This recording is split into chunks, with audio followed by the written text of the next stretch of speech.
الذين إن مكناهم في الأرض أقاموا الصلاة وآتوا الزكاة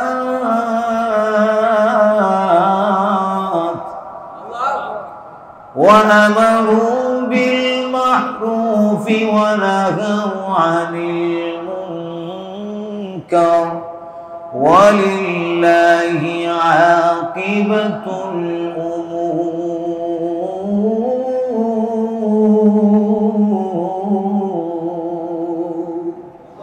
আল্লাহ রাব্বুল আলামিন বলেন, আমি যদি আমার মুমিন বান্দাদেরকে ক্ষমতার মসনদে বসাই, তাহলে আমি আল্লাহ রাব্বুল আলামিন সর্বপ্রথমে আমার মুমিন বান্দাদের দ্বারায় যে কাজটা করতে চাই, অথবা যে সব মুমিন বান্দা যদি ক্ষমতার মসনদে গিয়ে আসীন হয়, তাহলে তারা 4 দফা কাজ বাস্তবায়ন করবে।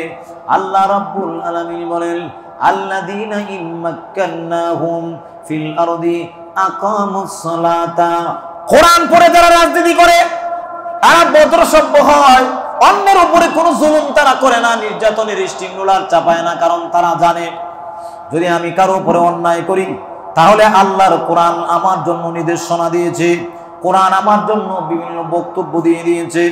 এজন্য আল্লাহ রাব্বুল আলামিন সূরাতুল আশ-শুআরার 42 নম্বর আয়াতে জানিয়ে দিয়েছেন, কেউ যদি দুনিয়ায় অন্যায়ভাবে কারো উপরে জুলুম করে এবং অন্যায়ভাবে সীমা লঙ্ঘন করে বেড়ায়, অন্যায়ভাবে মিথ্যা মামলার আসামি বানায়া কাউকে জেলে দেয়, অন্যায়ভাবে যদি সাক্ষী দেয়, অন্যায়ভাবে যদি কোর্টে উঠায়, ভাইরা আমার, আপনারা শব্দ দেখেছেন ওলামায়ে কেরাম নির্যাতনের স্টিম রোলারে পরিণত হয়েছিলেন। কারণ আমি জঙ্গি তকমা দিয়া, কারণ আমি দেখা গেল বিভিন্ন রাজাকারের টেক দিয়া, কারণ আমি অমুক টিমের সদস্য বলে অমুক জায়গায় বলে বলে এদেরকে মামলা করে অনেক বছর পর্যন্ত জেলে বন্দি করে রাখা হয়েছে। অত্যাচারের কথা বলাও নিষেধ। বের হওয়ার সময় বলছে যে মারছি তোদের জেলে, একটা কথাও পাবলিক প্লেসে বলতে পারবি না। কথা কয় হাড্ডি মুড্ডি যে বাইরে হয়েছি, ট্যাংটন ভেঙে ফেলছি, যে নির্যাতন করছি, একটা কথাও পাবলিক প্লেসে। আপনারা আমার কথা মনে রাগ হইতেছেন, আপনারা একটা কথাবার্তা কই ভাই, আপনারা আমার কথা বুঝতেছেন নি? কষ্ট হইতেছে আপনাদের? অসন্তুষ্ট আপনারা? বাইরা আমার, জেলে যে নির্যাতন করেছি, এই নির্যাতনের কথা কাউকে বলবা না। গতকালকে দেখলাম একজন আলেম বক্তব্য দিতেছেন, উনি বলেন আমাকে যে গ্রেফতার করছিল, গ্রেফতার করে আমারে 13 ঘন্টা হাত উল্টো ভাবে বাইদা ঝুলাইয়া রাখছে। কয়ভাবে? কয় ঘন্টা? চিন্তা করতে পারেন আপনি?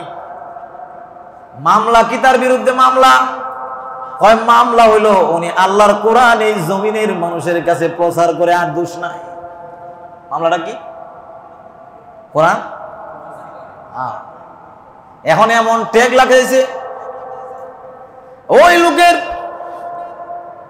এই যে দীর্ঘ 2টা বছর তারে জেলে রাখার পরে ছাড়া হইল, আর একজনে বলে আমাকে এমন এক জায়গায় নিয়ে গেছে, এটা নারী দিয়া উলঙ্গ বানাইয়া তার সাথে আমার ছবি উঠাইতে চায়। উনি বলেন আমি দৃশ্য দিকে চোখের পানি ছেড়ে দিয়া কাশিমপুর কারাগারে এত কান্না করছি, আমার কান্না দেখে 2 জন কনস্টেবল ডাক দিয়ে বলে হুজুর আপনার চোখের পানিতে এই কথা বলে আপনার বদ্ধ আল্লাহর দরবারে লেগে যাবে, আল্লাহর কসম করে বলি আপনি আমাদের বদ্ধ দিয়েন না, আপনি বদ্ধ দিয়েন। হুজুর আমাদের কিছু করার নাই, সব হলো উপরের আদেশ। কিসের আদেশ? হ্যাঁ, এই চলছে এখানে।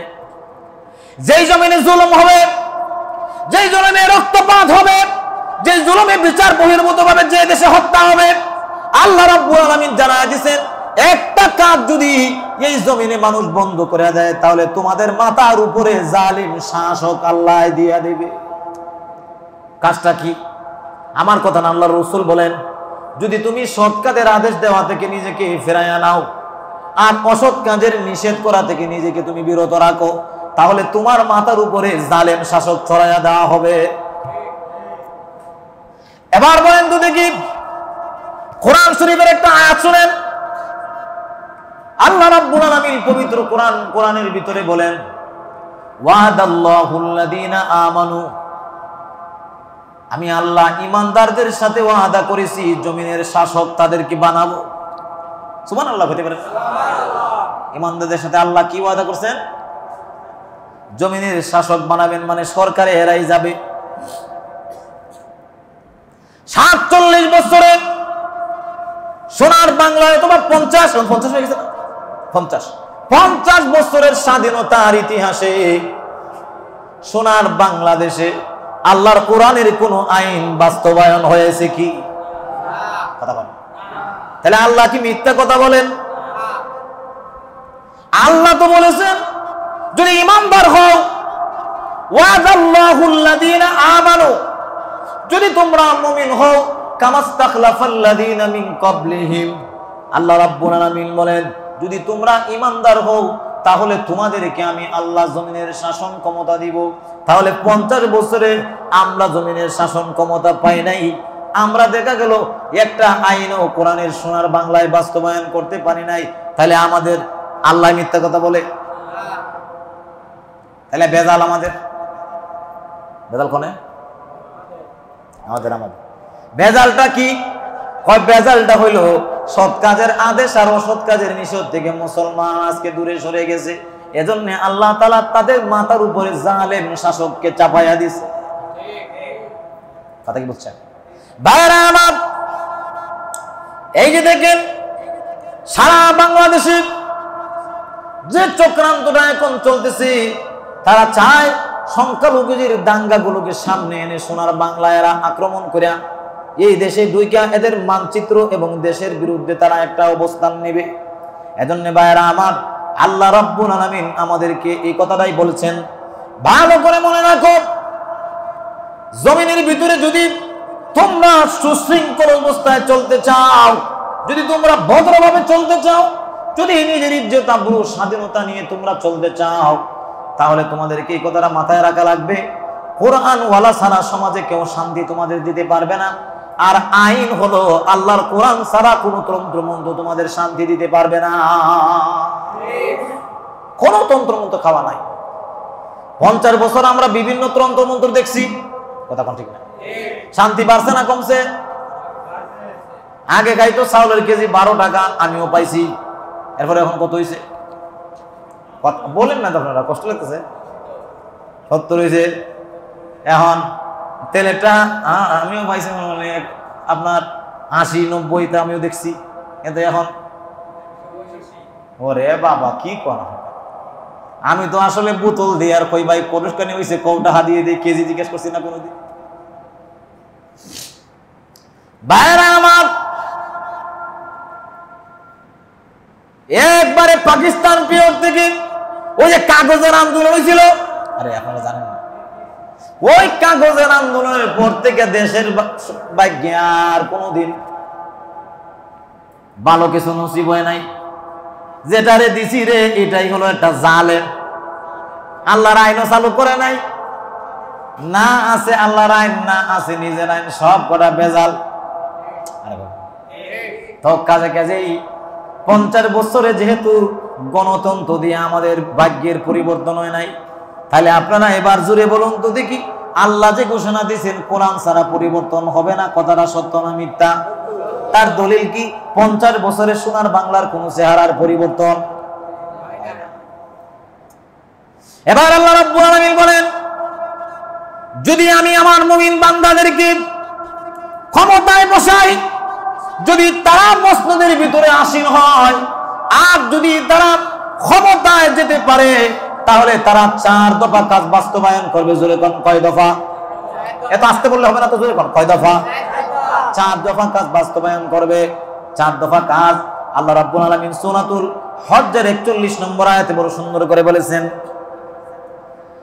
আল্লাযীনা ইম্মাক্কান্নাহুম ফিল আরদ আকামুস সালাতা ওয়া আতাউয যাকাত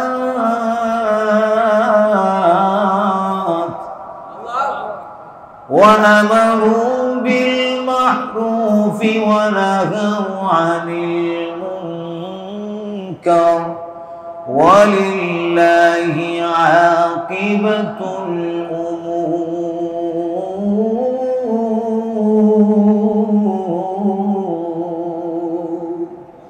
আল্লাহ রাব্বুল আলামিন বলেন, আমি যদি আমার মুমিন বান্দাদেরকে ক্ষমতার মসনদে বসাই, তাহলে আমি আল্লাহ রাব্বুল আলামিন সর্বপ্রথমে আমার মুমিন বান্দাদের দ্বারায় যে কাজটা করতে চাই, অথবা যে সব মুমিন বান্দা যদি ক্ষমতার মসনদে গিয়ে আসীন হয়, তাহলে তারা 4 দফা কাজ বাস্তবায়ন করবে।